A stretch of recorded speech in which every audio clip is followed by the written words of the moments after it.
Hey everyone, thanks for joining us. My name's Neil. I'm joined here with my dad, Brent. Brent, hello. How are you doing? I'm doing great. How are you doing? I'm doing great too, thank you. So, if anyone's familiar with the channel, it's no secret that they know that you like genealogy. You're writing a book on it. I would say, even obsessed with it. You've went to the UK. You've gone through graveyards and all that good stuff. Can you just give me a little bit of a background for maybe the new people on your obsession with genealogy? I've always been interested in history, and I've always been interested in any roles in history that my family, extended family, ancestors going back a ways might have played or might have been nearby when certain important things might have happened, and what role they played in history, if anything. Most of us, our ancestors were all alive during very interesting times, and they may or may not have been influencing those times. In my case, my ancestors really did not influence any of those times, and most people would be like that, but they still have very, very interesting stories to tell. So I started doing genealogy research. I joined a few websites probably 10 years ago, and I started asking questions of my family members that I have, aunts and uncles and things, and started to record as much information as possible online. And one of the sites I joined was ancestry.ca or ancestry.com. And I'm not affiliated with them in any way other than the fact I'm a paying customer, and I pay quite a bit actually. It's not cheap, but I find it fascinating to be online, to share genealogy, family tree information, gravestone photographs, family histories, records, statistics with other people who I appear to be related to. And if I'm related to them, then you're related to them. That's right. That's how it works. It And is how it works if you are indeed my son. And I think that's true. enough signs and symptoms there that it's pretty well definite that you are. Which is a little bit of the point of this video, but not really. I mean, clearly I am your son, but this is about me taking the test because you guys have already done it. We wanted to see if our math equates to their math or their That's right. results. Yeah, because genealogy can be a couple of things. It can be a story that's told and records that are made on paper and looking at family trees and dates of birth and vital statistics. But genealogy also involves this newfangled science in the last 10 or 20 years called DNA. And DNA is a coded chemical in every single human being and every single life form on the planet Earth. And the DNA can be linked or can be used to link us to other people. And that when you have two parents that get married, presumably come together, they have a child, the child takes on some of the DNA from one parent and some of the DNA from the other parent. And today, we're going to share my DNA report and your mother's DNA report with the viewers. And then, once we get to the end of that, you're going to take a test and you're going to send it away to do your own DNA test. And there will be a second video, I presume, several Yep. weeks or a month or two away, where you will open up for the first time and see what your DNA is. And it may not be exactly what we think it's going to be, because when DNA mixes, it doesn't always mix in the same proportions from both parents. So, and I'm not an expert, I'll tell you right now. We've I am writing a book on genealogy, which is not the DNA side, but I do have a chapter on DNA. I try to explain it a little bit, but all I know about DNA is what I've read in books and online. So I'm no scientist, but DNA gives us the traits that we have. Are we tall? Are we short? What color are our eyes? What color is our hair? How soon do we lose our hair if we're a male? And who that connects us to in our family. So DNA codes all that information in ahead of time, and your body then behaves as the DNA has programmed it to behave. So that's how DNA works. But the cool part about DNA, and they can use it for research on disease and everything else, the cool part for our purposes today is what DNA can tell us about who we might be related to and where physically on the planet Earth we might be from. That's correct. And you've already done the math based on your results and mom's results from my results. But I mean, I've had people tell me that you really look like your dad, and I've had people tell me you really look like your mom. So I think I have traits from both of you guys, at least physically. So I think that this is going to be pretty close to your math. of what you've done, and which we will reveal at the end of this. And Yeah. there will be a part two, like you said. It'll be in the coming weeks or months, depending on how fast they process this. Could be 2 months. I don't really know how long it takes. I'm sure it fluctuates all the time, depending on how many tests they get in and stuff. But this is like, I'm not obsessed with this like you are, but it is exciting for me because I know your results and I know Mom's results, and I know there's some interesting things in there, and I want to see how much of that I have in me. So I'm pretty excited. I am too. I'm really excited to see what extra stories we might learn. For instance, let's say that I have 0.4% Spain and your mother has 0.4% Spain. Mm, As they only show down to the nearest 1%, it wouldn't show up in either of our DNA reports. But if we have a child, in this case, if we have a son like yourself, and you happen to catch all of my zero point 0.4 and all of your mother's zero point 0.4, that might be zero point 0.8 Spain. They might round that up, and you might have 1% Spain, yet neither one of us have any Spain. So that's that's true. reasonable that might happen. Yeah, that's actually quite interesting. I never really thought of that. I know that I'm not. I don't want to reveal any that we're going to look at your results and Mom's results here soon, but I've already looked at them, and I know that there are some really interesting results specifically in the UK where you're specifically one thing and she's specifically the other thing. So I'm curious to see which of those I get because they're the most prominent, basically, of each result. So, Completely. Yeah. so The other thing too, just before we get too much farther, my yeah, DNA profile and your mother's DNA profile has actually changed since we first did our tests with Ancestry. correct. And it's not because our DNA has changed. It's because Ancestry's numbers have become more focused. They've got a bigger data set. They've been able to dig and dive deeply into the numbers and come up with more focused answers as to where specifically we might be from.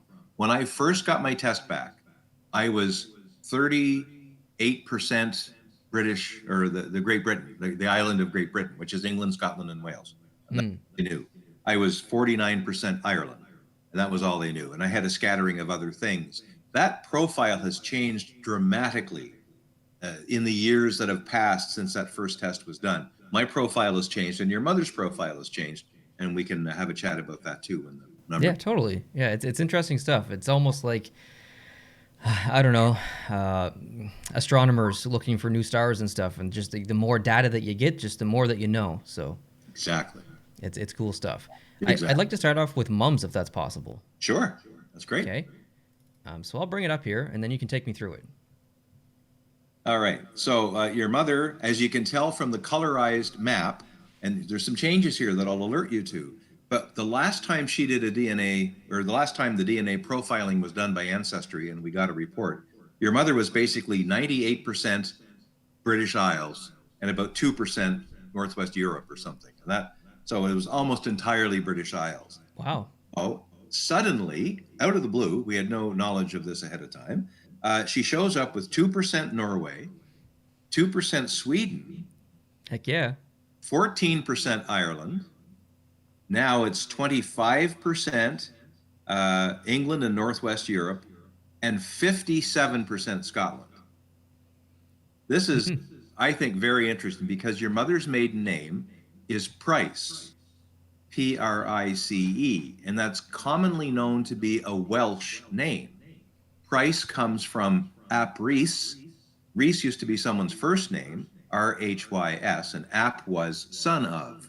So 500 years ago, there was someone who was the son of Rhys. He was Apris,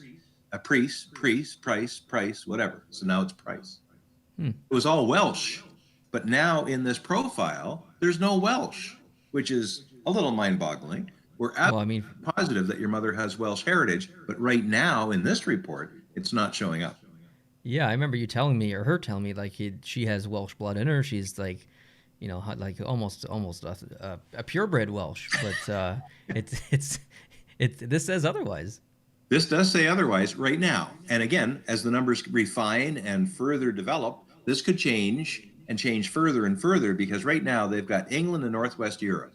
That's a pretty big chunk, and 25% of your mother's DNA is from that set. Now, England and Wales actually border each other, and there's a lot of mixing back and forth. Your mother's people, best we can tell, are from Carmarthenshire, and there's a small town called Llanarthony in Carmarthenshire, north of Carmarthen, Wales. where the prices that she's from actually came from. And Okay. it aways into Wales. So it's probably not a mixture with England.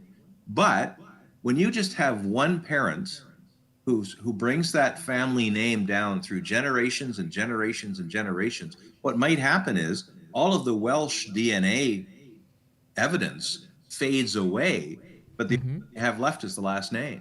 But you're still, That's true. yeah. Hmm. So now you've And walked some now, graveyards over there. what's that?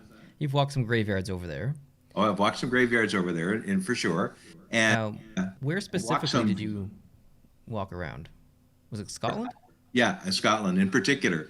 One of my distant cousins, who I didn't know I had until a couple of years ago, his name is Simon. He lives in London, England, actually, but he's a cousin of mine or of ours.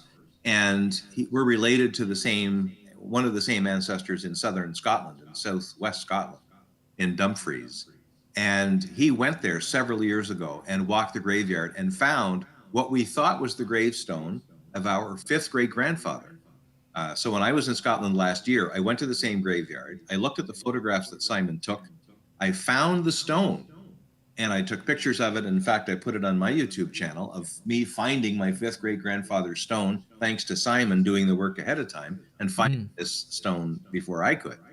But now we have found a new revelation. I've become a member of the Dumfries and Galloway Historical Society, and I've downloaded a list of all the people who are in that graveyard. And we were Wow. looking for a William Dixon, and we found a William Dixon. But the one we found, the dates didn't quite line up properly, and his wife's name looked a little off. There's another William Dixon in the graveyard that we did not find, and that's the real fifth great grandfather. Ah, interesting. So did you find any of Mum's uh, ancestors? We have tried really, really hard to find, particularly in Wales, for your mother. In Fenarthny, there's a big church, a stone church, and a stone fence around it, and a massive graveyard right next to the roadway. But we have not found a full list of all the people that are in that graveyard. There are some prices there, but the particular price that we're looking for that we know came from Fenarthny, we can't find him in that graveyard. So he may have been born there, but then moved away and then passed away somewhere else. So we're still looking. Hmm. That's interesting. Looking at her numbers here, what excites me is the fact that she has some Norway and some Sweden. I don't see any Finland there, but you know how big of a fan I am of Norway, Finland, and Sweden. So that's another part that I'm really excited for. I want to know if I have any of that in me because I love all those people from those countries. Not that I don't from England and Scotland and all that stuff, but there's definitely a special place in my heart from Finland, Sweden, and Norway. Well, when we get to my results in a couple of minutes, that might make you feel pretty good.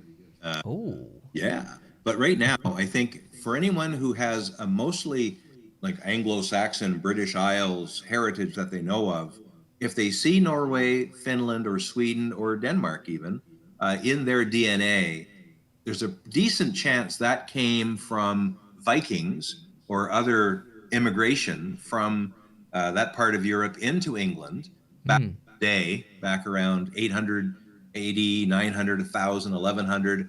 There was a lot of Viking raids. They even went into Ireland. There's people in Ireland who have very strong Viking traditions.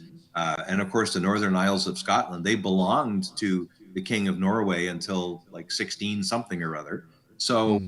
if you look at Scotland now with Ancestry, they've got it nailed down to different parts of Scotland that they can actually break out. And in your mother's case, she has northeast Scotland and the Northern Isles.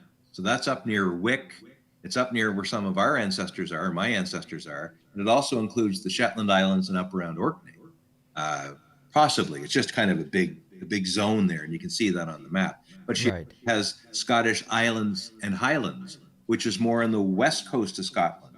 So the Isle of Skye, Mull, maybe some of coastal Scotland there near Oban. In my case, we'll get to that as well. I have mixtures of those same areas in my DNA, so I would expect when you do take your test and get it back, you'll have a pretty good mixture of those as well. That's cool. Now, in the section where it says additional communities, is that based on the address that you put in when you submit it, or? It's based on what Ancestry has done with my family tree. They have linked me to other people who have reported not only Okay. DNA, but have also done family tree research. And this is the coolest thing about doing it with Ancestry. They can take your DNA and find you cousins that have family trees of their own. And you can link those trees together and see exactly how you're related to somebody. Hmm. That's Fascinating. cool. And the additional communities in the New Brunswick settlers one for your mother, she has central and southern New Brunswick settlers. It's quite clear, we know from the history books, that your mother's ancestors came not directly from Wales to New Brunswick, but they actually emigrated to New York City, as it then was in the 16 and early 1700s, and also in New England. And from there, they then moved to New Brunswick. So this spending time for several generations in the northeastern U.S. has made her related to a lot of other people from the northeastern U.S. So that's now showing up in her DNA profile as well. So she linked into the central and southern New Brunswick settlers that mostly came from New England and New York, and also in particular the Maine settlers. One of your ancestors is a gentleman by the last name Spencer, and we do know from our genealogy paper research that he came from Maine. We don't know much about him beyond that. And that would make sense because the DNA is showing it as well. So hypothetically, I will have these same additional communities on there.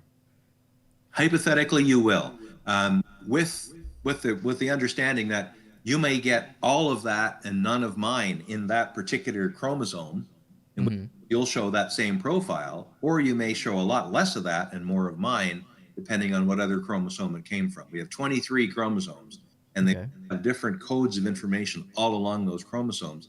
And that's where we get our different traits. Certain chromosomes point to hair color, eye color, some point to genetic diseases, and there's other things that also code into family tree type thing. So if my numbers are completely different than your numbers and her numbers, then we know that this is all a sham. Well, or we know that someone switched up the babies in the Yeah, hospital back. exactly. All right. Should we move on to yours? Sure. There you go. Alrighty. So now you see for me, I have 62% Scotland, so which is just a little bit more than your mother, but we're still majority Scotland. And I have Northeast Scotland and the Northern Isles, which was the same as your mother had in her profile. But in mine, they can actually focus it a little closer. And it looks like Moray, Morai, but it's pronounced Murray. So it's Murray and Gordon are closer to where they can pinpoint some of my DNA. And that's absolutely right, because my Taylor ancestors came from a tiny hamlet, a little community called Dipple, which is in Murray County on the Spey River that flows up into the North Sea. And Dipple is basically, it's just a stretch of road now. There's not a lot of community there. There was a church at one time. There's still a graveyard there. And I looked through the names of the people in the graveyard. There's a few Taylors, but nothing that I would recognize. But just north of there, there's a place called Fauquebers, and it looks like the Dipple Burn goes up into a part of the river just across from Fauquebers, and there's Taylors there too.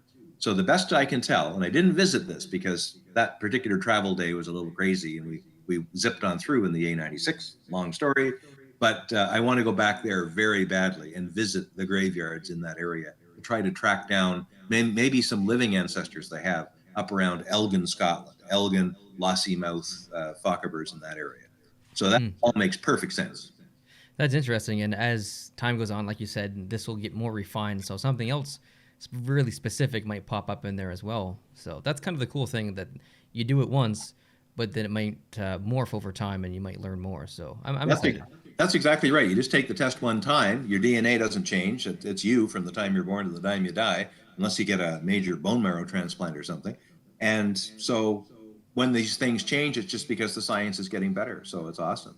I Yeah, that's right. have Scottish Highlands and Islands, just like your mother did. And that would be, in her case, the Isle of Arran is definitely one of her ancestral locations. I don't have anyone from the Isle of Arran, and I'm devastated that I don't, because it's an absolutely beautiful place. Also have people that are in what I think is Ardnamurchan, which is on the mainland of Scotland, but it kind of sticks out into the sea, into the Hebrides Islands, the Inner Hebrides. And our MacDonald ancestors, and we have a couple of different branches of MacDonalds, they come from that area as well.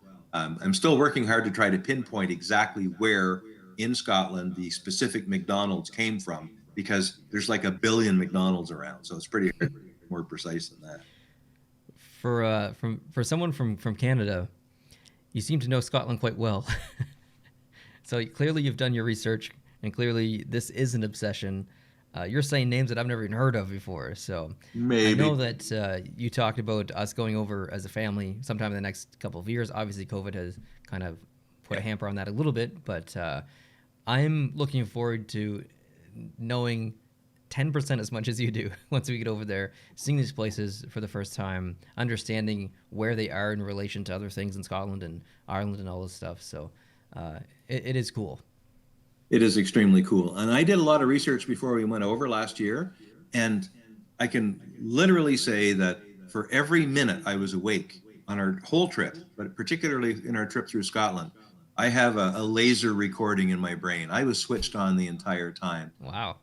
I remember almost everything we ate, every place we walked, the bus tours. Plus, I had video to back it up, which was great. And some of it's been produced and shared already on YouTube, and some of it I'm still getting around to it.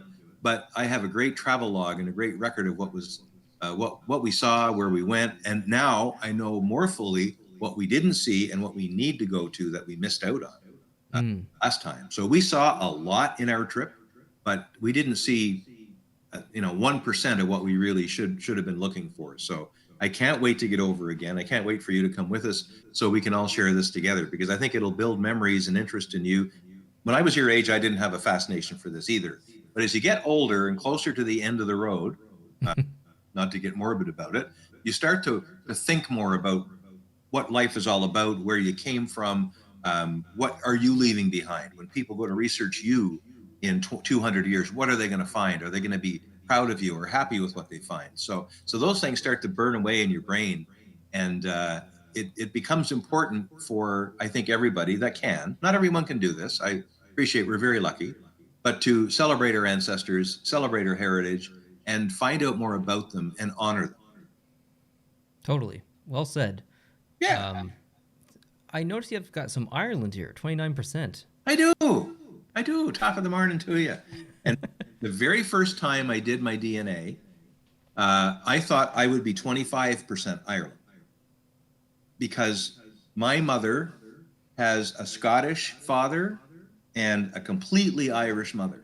Okay. Mother's mother was 100% Irish Catholic without any pollution in that stream at all. Pollution. Pollution. So I thought I'd have 25%, first time, 25% Ireland, 75% Scotland. That's really what I thought it was going to be. It wasn't that at all. My first DNA profile, when it came back, showed me at 49% Ireland. Wow. I'm thinking, I can't be half Irish if three of my four grandparents were Scottish. This That's can't. true. But the reason it was that way, and I didn't realize it then, but I do now, is Northern Ireland is so close to southern and western Scotland, you can actually see, like if you're down in the south of the Kintyre Peninsula in Scotland and you're on a road or on a cliff, you can look over and see Ireland. They're that close. So it made it hard for Ancestry to distinguish between the people of those Scottish islands and the people of Ireland, because they mixed around a lot of boats back and forth, a lot of trade, a lot of commerce, a lot of military raiding and takeovers and battles and all kinds of stuff. So my 49% Irish was actually a lot of Scottish in there. Hmm. Now that's been separated out and becomes part of this Scottish Highlands and Islands stream. And now I'm left with 29% Ireland, which is about what I thought I would be. I thought I'd be at 25%, and I'm at 29. So it's very much what I would expect now. Okay, interesting. That's a good explanation, and like again, not to sound like a broken record, but as time goes on, this could adjust even more. Yep. Um, but and you got 7% England and Northwestern Europe. Yeah, and that's a bit of a surprise to me, Neil, because I was higher than that before. I know I have ancestors in London who themselves came from places like Durham and up in County Durham, up in northeastern England. And I have other scatterings of people in England that I thought I would have more. I have, people from East Anglia and that area, out towards the mouth of the Thames River. I know that. I guess it makes some sense because 7% isn't anything to sneeze at, but I just thought it would be higher. But I do definitely have ancestors. And in fact, your mother and I last year visited a church in the south bank of the Thames in London where my fourth or fifth great grandparents had gotten married in London back in 16 or 1765 or something like that. So that was kind of cool. Hmm. Yeah. And I noticed you have Wales on here, which, What? uh, What? How awkward. how could I marry a Welsh girl, Yeah. no Welsh DNA, and suddenly this is the first time I've seen this. I show up with Welsh DNA. What's with that? Was she pissed? She didn't let on, but I can imagine she's not too happy about it. Yeah, and then you've got 1% Finland. Heck yeah. There, that's what I thought you'd like to see. So 2% Sweden, 2% Norway from your mother, and 1% Finland from me. I'd Yeah. be shocked if you didn't come up with at least some Scandinavian or Northern European DNA when you do your test. Yeah, and I mean, I think that's why I'm so interested in that those three countries specifically, or that area specifically, because most people in Canada are either mostly Irish or mostly Scottish or English or whatever. Yeah. I knew that forever. You knew that forever. But I want to know how much of the specific individual other countries I am. I want to know that little tiny piece. So that's what I'm looking forward to. Yeah, and when I first got my very first test back, I had all kinds of weird little tiny pieces. I didn't know what to think about it. I had 1% Spain. I had, Hmm. it said slightly less than 1% European Jew.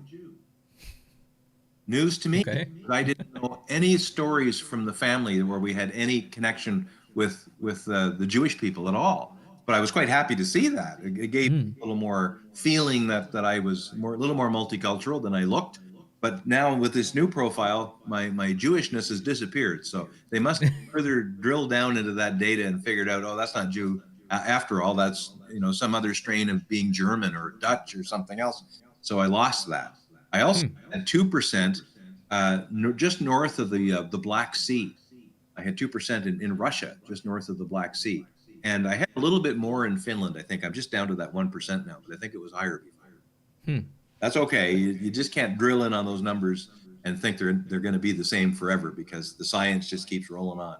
Yep, totally. And then over on the other side, in the additional communities, you got New York settlers and Lower Hudson Valley and North New Jersey settlers. Heck yeah. I do know from very, very intense research I've done, and helpful to me is the research other people have done who have ancestors in early New York or even before it was New York. It was New Amsterdam. The Dutch founded it, or they first discovered it in 1609. And this was after other people had sailed up the harbor, like de Verrazano. He was a Spanish explorer. He sailed up the river, and this was like 100 years earlier than that, and didn't think it was much. He thought maybe there was China was up there or something. And then he left. But the first people to actually look around and say, there could be money here. That was the Dutch in 1609, because the Dutch are always looking for money, just like the Scottish are.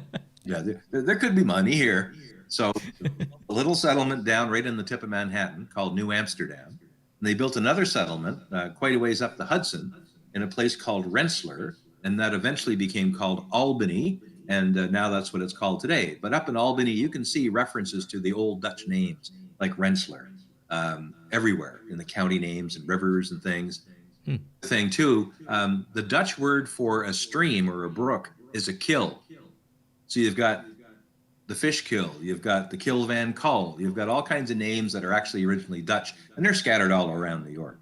So some of our people, my people and your people, came from Holland in the early 1600s and settled in New Amsterdam. And still others came from England after the English took over in 1666 or 1664. The English came over and took over, and the Dutch and the English traded New York back and forth for a couple of decades, and then the English settled in. Then we had the American Revolution. When the American Revolution happened, most of our people were on the wrong side. They were the side that lost. They were the loyalists, the people that supported King George. So when the war ended and they signed the peace treaty, all of our ancestors, not all of our ancestors, but all of those people, many of whom became our ancestors, had to leave New York. So they piled them all on boats in 1783 and 1784, and away they went.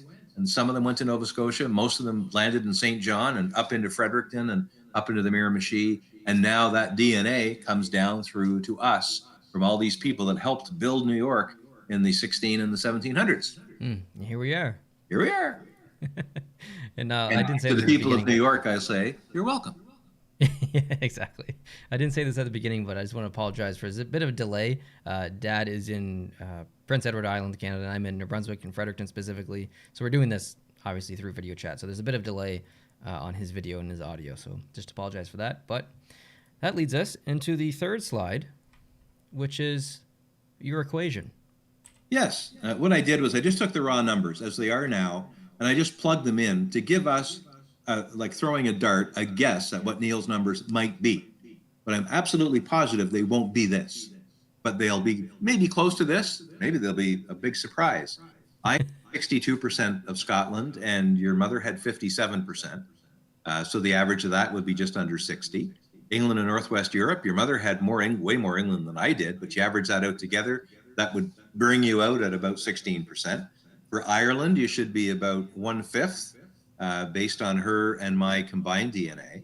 Norway and Sweden, if I don't have that, but your mother has 2%, if the DNA combined equally, then you'd end up with at least one on your side. Right. And then for Wales and Finland, I didn't even have enough to contribute there with your mother to add to it. So you might get 0.5. It might not show up at all for those two. Or if your mother had some subterranean DNA that didn't show up in her report that adds to mine, you may end up with things that we don't even see here. I kind of hope that that happens. I want a surprise. I don't want to look at it and be like, okay, well, that's what I thought it was going to be. I want to be surprised or shocked by something. Well, here's the thing I'm very excited to find out. One of the ancestors that I saw from the history books that we might have was a guy by the name of Anthony Jansen van Soleil. And there is still some debate today as to whether he's fully Dutch or whether his mother was from North Africa, whether she was an Arab princess or a Berber from North Africa. In that case, a little bit of North African or Spanish, Southern Spain DNA might show up. And when I saw that I had some Spanish, I was really excited that that might prove the case for this ancestor, like a 10th great grandfather. He was the pirate, that his mother was maybe from North Africa. And then now it's gone. So maybe when you do yours, there's enough other DNA coming from your mother that might reactivate that little bit, and it might show up in you, which would be awesome. Yeah, that'd be really cool. I'm definitely looking forward to that. Cool. So, you know what time it is? It's time. Now, one of the things about these tests, when you basically it's a spit test. You're gonna first off do the unboxing. Got the knife out. Now, I think it used to be when I sent my test away, it went to Ireland of all places. Oh, really? That's why everyone shows up a little bit Irish. The people opening the test, an eyebrow Yeah, drops in there or something. I'm just kidding. that's right. Ireland bias. Yeah. All right. Okay, let's see what's inside. Activation code. French version. What is this? That is the envelope you use to send your DNA back in right now. Right. Okay. And there's this, which is, I think, the spit tube. That's the spit tube, yeah. And then I assume that this is the box that I send back. Correct. What's the address on that? Is it still Ireland? It is still Ireland. Cool. Yep. Cool. So what happens is inside the spit tube that's already there, there's preservative. So it's a chemical. There we go. Look at that. Yeah. Kildare Town. And it's already prepaid. So when we purchase the kit, it includes the return postage out to Ireland already. So that's, you don't have to at least put a stamp on that, which is great. So inside the spit tube, there's some preservative. And when you goob or gob into the spit tube and then seal it up, that will allow you to shake it or whatever they tell you to do nowadays. And that will mix in your saliva with the preservative. And then you pop it in the foil envelope and you stick that in a box and away you go. Some paperwork to fill out and that's it. And then we can attach your test to my DNA account with Ancestry. Okay. It comes back at some point when we both have time. We'll have another video, and we won't know the results until we open them up. That's right. there is two different things here. There's this vial and then this substance to, Yeah, that's the I assume, preservative there. Yeah, the preservative, yes. yeah. So I don't want to do this without reading anything. Oh no, it's important to read it. So, you know, So I'm not going to do it on camera. I'll do it after this video. But I will send it away on Monday. We're filming this on a Saturday. You'll see it either tonight or tomorrow on a Sunday. So I will send this away on Monday, and I assume I'll have the results back in a couple of weeks, maybe a month. yeah, there'll be some travel time of the box to get to Ireland, and then it'll sit there until someone gets around to it. So, in my case, it was probably 6 weeks or so. So, Okay. not COVID. I don't know. Maybe it's faster now. Maybe there's a little bit less traffic, or maybe there's more. Maybe more people are sitting in their basement because they can't go anywhere and they're thinking about things like DNA. I don't know. Maybe that's true. There will be a part two, of course. If you want to see it, make sure you hit the subscribe button to see what my results actually are. I've had some people ask in the comments actually, and some private messages and stuff. What is my DNA and what is my heritage and stuff. So I think those people are going to be pretty excited about that video. I know you are going to be excited, and Mom as well. Thanks for sending the kit. I'll get this done. And anything else you want to say before we wrap this up? I'm just looking forward to seeing the results, and it'll open up a whole new world that'll be there forever. Heck yeah. All right, guys, thanks for watching. Appreciate it. Would love it if you hit the subscribe button. If you want to watch any of Dad's traveling graveyard videos, genealogy videos, you can find his YouTube channel just by searching Brent Taylor. And I think there's 3 channels that pop up usually. It's one of those. Regardless, I'll link it down below in the description if you want to go click that link and subscribe to his channel and check out some of his videos. Thank you very much. No problem. We'll catch you in a future video. Adios.